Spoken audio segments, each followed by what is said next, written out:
welcome back to my channel. We are in a whole new chapter now, and I'm so excited to be sitting down and talking to you guys about my birth story. I really didn't think I was going to create a video about my birth experience. I knew I didn't want to vlog. We really both wanted to be present in the moment. Now postpartum, I'm on day 12 of postpartum, and I feel as if I had such a positive experience, and there were twists and turns, and there were lessons learned as well through the process, and there were also things that I'm really glad I did. So one, I wanted to share the experience with all of you, because some of you who might want to be a mother in the future or who are pregnant right now and are going to have a birth experience, I would love to tell you about my experience. Also, I want to just sit down and capture this memory so that I can remember it, so that later on I can go back and watch it to remember, and also so that our daughter Eliana in the future can watch the video as well. First things first, our daughter is Eliana Maria. Eliana means God answered, and Maria is my mom's name. Good.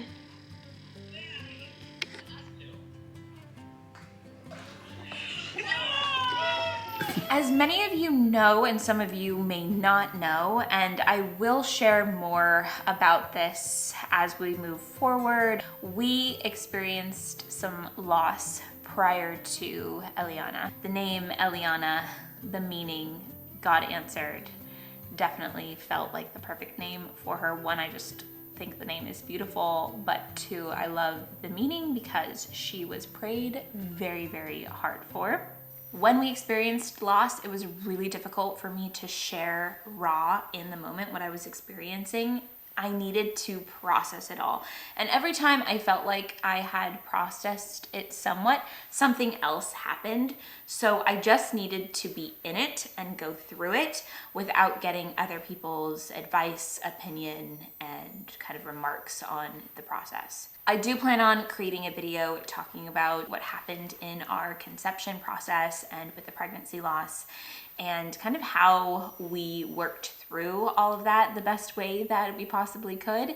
And that will be a pretty raw and emotional video, and I think that that's better to discuss in a different video, because today I just want to highlight bringing Eliana earthside. Eliana's birth story begins with my water breaking at 2 a.m. and I knew my water broke because I was laying in bed, and all of a sudden I felt warm liquid coming out of me, and I just knew it wasn't pee. I knew it was fluid, water-like, and warm. It wasn't a ton, but it was enough to get me up out of bed, and my body, mind, and soul immediately knew that it was my water breaking. So I stood up out of bed and I just kind of said out loud, "My water broke." Alex heard that. He jumped out of bed as fast as you've ever seen somebody jump out of bed before. He said, "Okay," ran to the nursery, that's where our hospital bags were, grabbed the hospital bags, put them in the center of the room, and I'm pretty sure he just kind of like stood there and didn't know what to do next. As I walked over and I said, wait, you don't have to go too fast right now. Probably just relax and go back to bed. It's 2 a.m. right now, so let's just chill. I will message my midwife in the morning. I have no idea why I was that cool, calm, and collected when my water broke, but I just knew everything was okay, and I know that labor takes a little while. In hindsight, I did not actually know that when your water breaks, you actually have a timeline for how soon you need to give birth after that, and it's 24 hours normally. I didn't know that in the moment because my water broke before I started really having contractions. I definitely was having like Braxton Hicks, or maybe just like really mild contractions the day before, but I just thought it was, yeah, Braxton Hicks, and that's essentially just your body kind of preparing for labor, and that can happen for a long time. People have Braxton Hicks in the second trimester. So I woke up in the morning, I texted my midwife about 7:30 and I said, "Hey, my water broke at 2:20 a.m. and I've been having mild contractions since then. She's like, perfect, meet me at the hospital at 1 p.m. to do an assessment. If your water breaks, you're kind of in a situation where you don't want a lot of people checking you vaginally because there's not as much of a protective layer anymore. I'm not a doctor, so that's the best way that I can explain it. I had an assessment. We kind of just checked on baby, checked on mom, and most women, when they go into labor, they will labor in the evening because of that melatonin. And so my midwife said, go to the hospital at 8 p.m. tonight and the nurses will assess you and they'll call me when they need me. That day, we stayed home. Alex went on a run. We just rested. We both took naps. I was definitely getting mild contractions and they kind of had eased up a little bit. Still really far between each contraction, so I wasn't worried that I was going to go into labor right then. But throughout the day, they kind of miled out, and that's exactly what my midwife said would happen. She said they'll either ease up completely or they will be mild and few and far between, and that's kind of what happened during the day. So I made my favorite chocolate chip zucchini banana bread. Present self after birth was very happy with my past self for making zucchini bread because we had a fresh, delicious chocolate chip bread when we got home. I made the bread, Alex went on a run. We kind of just like wrapped our head around the fact that one, our daughter is on the way, and two, she's probably gonna be here on her due date, and three, just like, you know, having a moment of realizing like, whoa, this is happening, things are about to change, here we go. We're about to go on this crazy roller coaster of labor and birth. We get to the hospital around 8 p.m. My contractions start getting pretty intense, but I was still just kind of like keeping my cool at this time. So when I told the nurse that I thought the baby could be coming pretty soon, she was like, I think you're still really on the early side of this process. I think you have a while to go. And so I just continued laboring in the hospital room, and we set up all of our ambiance that we brought with us, an essential oil, and we were diffusing lavender in the diffuser. We brought fairy lights. We brought a pink Himalayan salt crystal nightlight.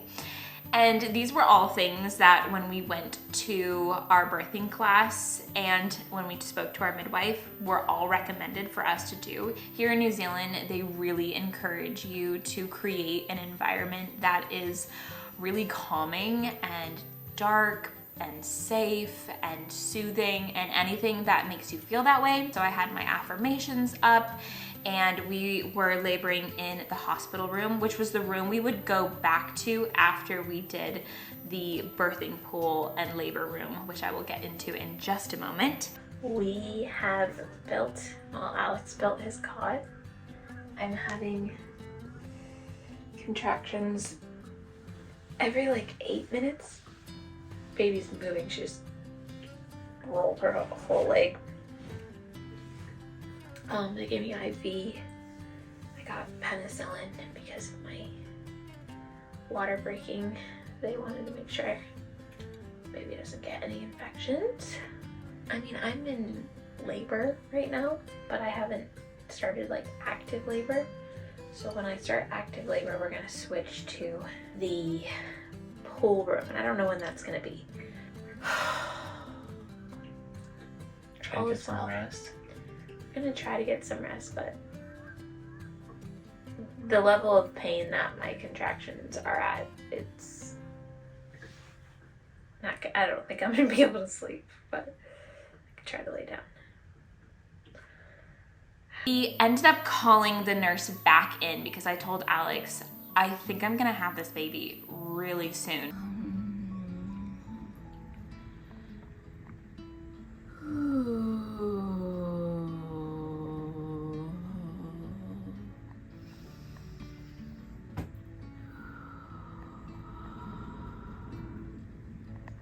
because of how close my contractions were at that point. And so the nurse came back in and she did a vaginal check on me, and she said, "You are fully effaced and you are 6 centimeters dilated. I'm going to call your midwife now." So she contacted Renee, who I love, by the way. Shout out to Renee. She has been nothing but incredible throughout this entire process and has just been such a wonderful part of this journey. I could go on and on and on about all of the wonderful benefits of the midwifery system here in New Zealand, and I feel like I could make an entire video about that, but all I can say at this time, so I don't get on a separate tangent, is that I feel so grateful and so lucky that I was able to experience the midwifery birthing system here in New Zealand. So Renee was called to the hospital. As soon as Renee got here, my birthing plan was that I was going to labor in the birthing pool that they have there at the hospital. So they have a birthing pool that is connected to a labor room. So we moved from the room we were going to be staying in into that kind of wing of the hospital, and Renee started the bath for me. Quick break for some nursing. If I could give anybody advice going into birth, it would be this: to be very open-minded about the way things can go during birth. And I mean that in a different way than what you hear all the time. You know, people are like, have a birth plan, but be okay if it just completely goes out of the window. When I spoke about my birth plan to Renee, I kept things really flexible. I said I knew I wanted to labor in the pool, and if I could do a water birth, that would be wonderful. But I could also see myself laboring in the pool and then getting out when it was time to birth. And then also I could see myself maybe not doing the epidural if I could handle the pain, or maybe I will do the epidural if I can't handle it. I'm very happy that I had this specific mindset going into birth, and I think that it's definitely a lesson that I learned that I want to do in other aspects of my life. And got Alex to just further the discussion, because he was a big part of the next portion of all of this, which was the birthing pool when we transitioned to that. But you know what I just realized? I did not share about the TENS machine, which is like the huge... Basically, it's a little machine. It kind of looks like a Nokia phone from like the 2000s. What's up, millennials? You know what I'm talking about? Like the one that has Snake. Plug this into the little Nokia phone, and then these stick onto anywhere on the body, and it's essentially an electric pulse massage machine is what it's designed for.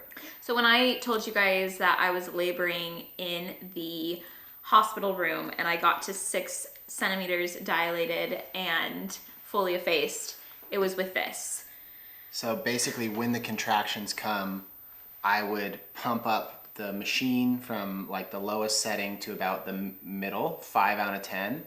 And then that pulsing, that electric pulse would kind of distract Carrie from the pain of the labor contraction. Yeah, and it actually weirdly felt good because it's kind of like an electric massage. I think it's actually supposed to feel good. It is a massage machine, so it's not like some sadistic, experiment where it's like, increase the electricity to But shock. I will say it was hard for me to manage it while I was managing my contractions.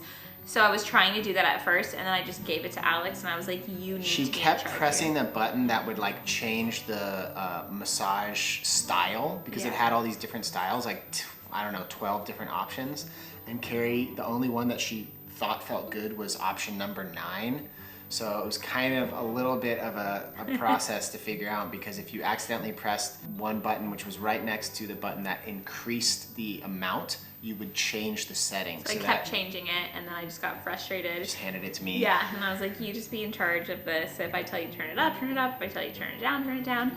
So when we transitioned into, okay, let's get the birthing pool going, which is what started happening right when Renee arrived. I'd say about 11 p.m. Okay, so it was like 11 p.m. This is why he's great to be here, because I did not know what time it was at any time. But I had to let go of the TENS machine because it's obviously electronic, so it wasn't gonna... Bathtubs and electronics don't really mix. So the transition from the TENS machine to the birthing pool was a really kind of nerve-wracking moment for me, because the TENS machine was working so well for me.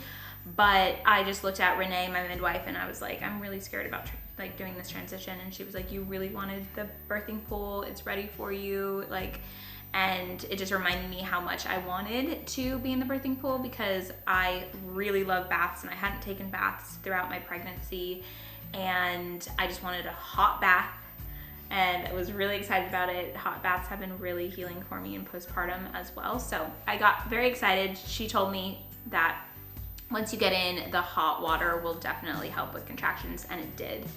So we got into the bath.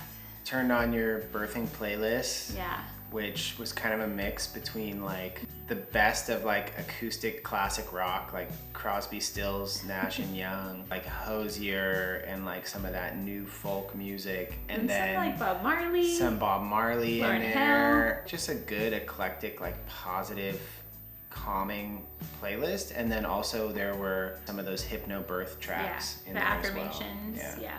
So that went on for, I mean, you were in the bath for about 4.5 hours. Yeah, so and it right was through the middle of the night. A beautiful experience. That is what stands out to me the most when I think about our birth, like the whole experience. Alex didn't actually get into the bath with me because honestly I was taking up, like I was moving. She was starfishing hard. I was and rolling over. starfishing. I felt like my job was like, you know, in the US Open in the tennis matches where like a tennis match is happening and then like in between there'll be some little kid who like sprints out there and like picks up a ball and like gives somebody a squirt of water in between contractions, making sure Carrie was hydrated, making sure she was eating. Just massaging, kind of just checking the vibe and making sure like everything was going to the best that it could. I liked him like kind of on the sideline and like just watching me. We were laughing. It was really good in between contractions, of course. The midwife's assistant, Charlotte, who was wonderful as well, she kept coming in and checking the baby with a waterproof Doppler. So she would check the baby's heartbeat. Eliana was doing great the whole time, which was really reassuring. That was like kind of my biggest fear about birth, was like, I don't ever want the baby to be stressed, you know? No, she did great. So that when that happens in birth, a lot can change because you don't want the baby to be in stress, nor do you want the mother. At that point, I had to make the decision of, do I stay in the bath because it's been 5 hours? So this point was like 3:30 in the morning. Or do I get out? Your pain started increasing. Yeah. And, you know, we had some laughing gas there that was, you know, designed for pain mitigation. And Carrie was using that kind of during contractions, but it didn't really seem to be doing much, and Carrie's pain level really started to increase. My pain level increased, but then it also was getting a little bit more spread out, which is not really what you want to see. Yeah, the contractions were really close for a while. They were, you know, like on the every 3 minutes. Yeah. For like 2 hours. So we thought the baby was coming for like but then good chunk of time. It started to slow down, and the contractions were like once every 5 minutes, and they weren't quite as long. And so we figured, okay, well, if I get out of the bath, gravity's gonna work in our favor here. Yeah. Anybody in a bathtub for 5 hours is kind of a long time. Yeah, it's a long time. I heard you in the midwife we were looking at her feet going, how is she not like shriveled? Because I love the water. Yeah. I've had a lot of experiences in baths. Long bath time. Yeah. So then we got out of the birthing pool and went into the labor room that was connected. Things got a little hectic at like 4 in the morning. When we first got to the hospital, it was really chill. There weren't really any other people there. And I guess in that period of time between us arriving at 8 p.m. and Carrie getting out of the bath at like 3:30, the hospital went from like very relaxed to totally at capacity. What they called code red. People coming in and out of the room. People coming in and out of the room. Other stress, not our midwife and our team, but like a lot of like exterior anxiety and stress. Like you could feel people running in and out and like looking for, you know, tools or whatever. But I was really Carrie was super calm throughout all of it. And through all of that. we tried to just kind of like protect Carrie's energy. It was great. So that's when you made the decision that you wanted to get the epidural, because I needed to sleep, honestly. At that point, I knew what at that point, you had been awake pretty much, like your water broke at 2:20 a.m. 2 in the morning, 26 hours maybe into everything. Yeah, so I had been laboring for 26 hours. I haven't slept. I knew that pushing was gonna happen pretty soon because I was at 9 centimeters dilated. I was hoping that pushing was gonna happen pretty soon because at that point I started thinking, okay, are we gonna be able to birth this baby vaginally? Because I've been at 9 centimeters dilated for quite a while. Kind of just felt like things, like we were losing momentum and things were kind of stalling a little bit. Carrie was getting into a lot more pain. She was exhausted and wanted to go to sleep, but like you can't really sleep when you have a intense contraction every couple of minutes. And again, like I said at the beginning, I did not go into birth saying that I didn't want an epidural. I went into birth saying, if I don't need one, great. If I need one, great.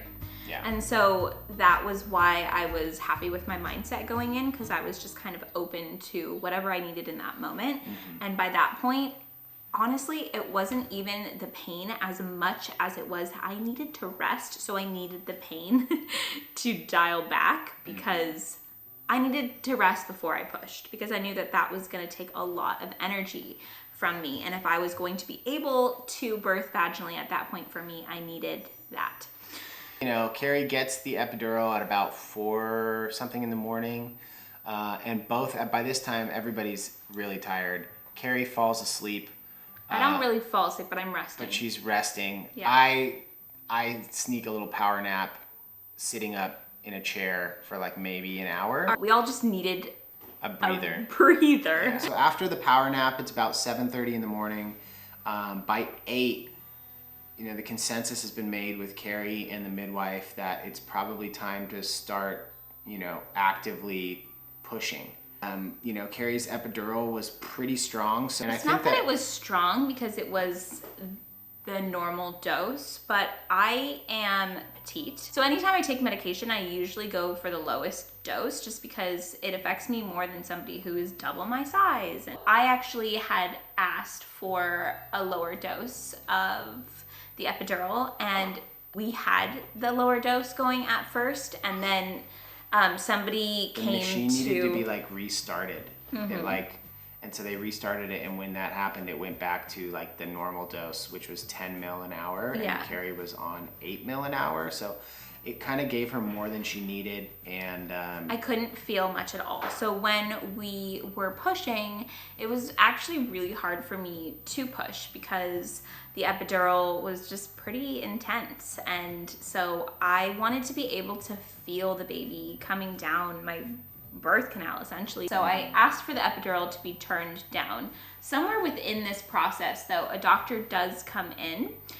After about 2 hours of epidural and like trying to push and seeing, and the baby was right there. Yeah. But she wasn't progressing. A doctor, an OB/GYN, comes in and does an ultrasound. Says, you know, your baby's in the perfect position. There's really not any reason why you shouldn't be able to birth your baby vaginally, but she's been there for a while and your contractions are still pretty spaced out. So if the baby's not out 48 hours after the water breaks, then they need to take they say 24 action. to 48. She said, you can do this, and we're gonna give you some assistance to help with the contractions, making them more regular. But if you can't do it in the next hour, then we're gonna move you to theater, which is basically saying to like the operating room, and we'll try other techniques, forceps, and then if that didn't work, then an emergency cesarean section, which we didn't really want either of those things to happen. So Carrie was given oxytocin, which helps make the contractions more regular. More regular, because that's what we needed. And the baby was still no sign of stress for her, so that kept me really calm too. And the doctor coming in and saying she's in the perfect position, you can give birth vaginally, I believe you can do it. I also had a lot of movement because we turned down the epidural, because I was like, listen, I'm gonna feel it more, but I wanna have control over my body. So Carrie is like climbing around on the chair on the table. Everyone was very Everybody was confused. like, how is she doing that? I don't know how, but I was like numb, but because we brought it down to a 6, I was able to really try, but I was able to move my body. That last bit kind of was a blur, to be honest, even Yeah. for me, but Carrie was pushing, actively pushing, and making good progress. Once the doctor came in and told me, you can give birth vaginally, this is what we're gonna do if you don't, I got really serious. And like I said, the epidural went down. I asked for it to be at the lowest setting possible. I could definitely feel the contractions more. I could feel the pushing. I could feel the baby going down the birth canal, but that was all really good and helpful for me because I felt like I had more control over getting the baby out. It actually happened pretty quickly, the whole pushing process. A lot of the time when you give birth vaginally, your baby has kind of like a cone-shaped head, but because the head is hitting like the pelvis, and then it has to kind of form to that to be able to pass and to come out. Renee was saying that usually the pushing process is like just a centimeter at a time. So then your baby's head is going to mold like that. But because I pushed pretty quickly because I didn't want to go into the next step, her head just came out round vaginally as well. The last moments where we could start to see the head until she came out was probably only like, I feel like it happened in like a 5-minute period. I do think that our positioning and Alex and Renee, my midwife, and the midwife assistant Charlotte, all working together really helped in bringing Eliana out. So I had Alex on one leg, he was on the left leg, and pushing. It was on the other. We each had a leg. We're pushing forward. Charlotte had her hands kind of below, like on the perineum. And Charlotte told me afterwards that I put my hand up at the top too. So it was kind of like all angles. Well, she came out really quick when she decided to come out. Super spiritual, moving, the most emotionally intense moment of my life. And you know, both Carrie and I were like hysterically crying. It's been a long road. I never thought it would happen.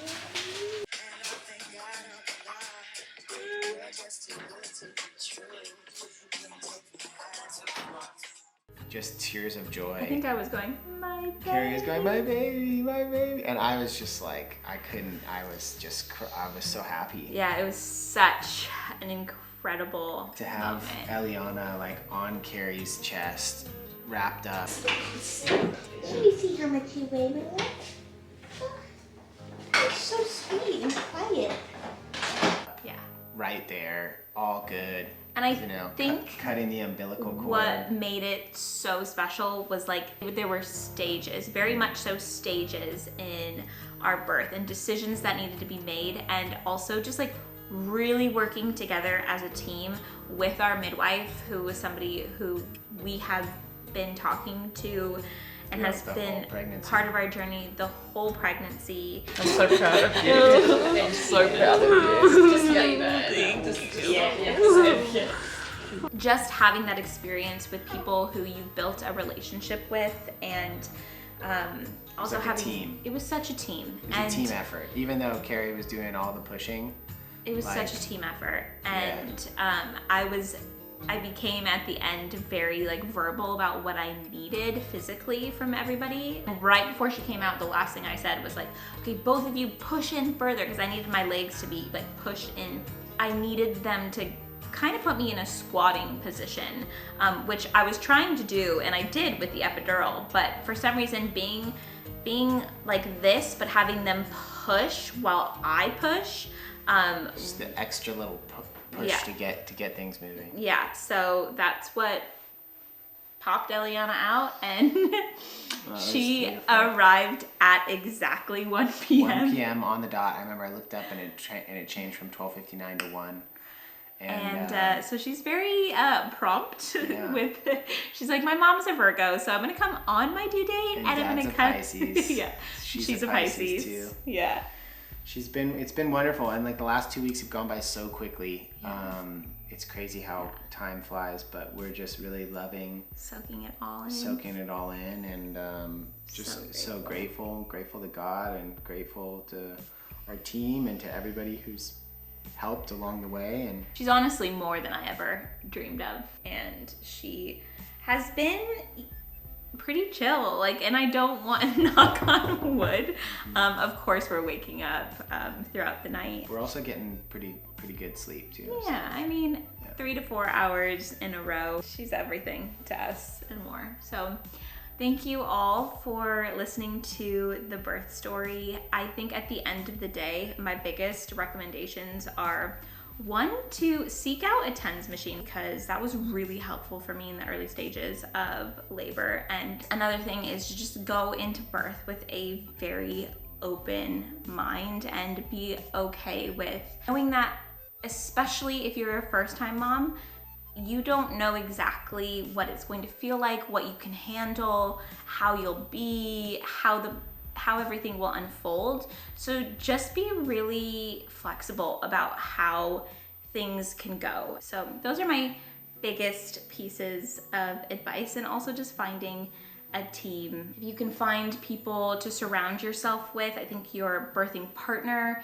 and your birthing team are so important, and also that your birthing partner takes the time to actually learn about the process of birth as well. We went to all of the courses together. Alex was like very interested in the process, asked questions, and so when he was present at the birth, he was like very present because he knew what all the stages would look like, and so he knew how to support me in that, and I think that that's crucial. One thing we didn't mention is what happened after the birth. In New Zealand, you are given the option of what you would like to do with the placenta. Placenta is literally an organ that is grown inside of Carrie's body, and it is what has kept your baby alive and grown your baby. So you grow a baby and an organ. And after birth, the placenta comes out, and once you've snipped the umbilical cord, which our midwife allows the umbilical cord to completely drain and stop pulsing, essentially. Because there's a lot of blood in that placenta, and it comes through the umbilical cord into the baby. So once that was done pumping and starting to turn white, I snipped the umbilical cord, and then we were given the option of what we would like to do with the placenta. And here in New Zealand, in the Maori tradition, the Maori are the indigenous people of New Zealand. They believe that the placenta is sacred, and they call it the whenua. Whenua also means the land, and in the Maori belief, humans came from the earth, from Papatuanuku, that we've come from the land, and so that the land, whenua, is also the same word for placenta, whenua. And so what they do is they put it in this beautiful little basket, and then they have a small ceremony where they bury the placenta. We decided to bury the whenua in the orchard. So we had a little ceremony, and Alex found a Maori prayer and read it. Yeah, so maybe it's called a karakia, and karakia whenua, and we bought a new peach tree, Golden Grace peach, and dug a hole, added a little bit of some fertilizer in there for the tree, and then also just placed the whenua, buried the whenua, and put the tree on top of the whenua, and then said a little karakia, a little prayer in my best attempt at Maori, and then also with the translation in English. Yep, so there is now a peach tree right where we planted her placenta, and now one day she will be able to eat peaches from her fenua. Yeah, pretty cool. So I hope that you all enjoyed this video, and this is our little Eliana, and we're so happy to have her in the world, and I'm really excited to continue creating more content for you guys about being a mom, being a new mom, and I just have so much more to share, and this is a really exciting chapter of life, and I feel like I'm really coming into something that I've dreamt of since I was a little kid, and I'm really coming into the woman that I've always dreamt of being, which part of that was being a mom. So I'm excited to share all that with you guys. Thank you all so much for watching, and we'll see you in the next one. Bye.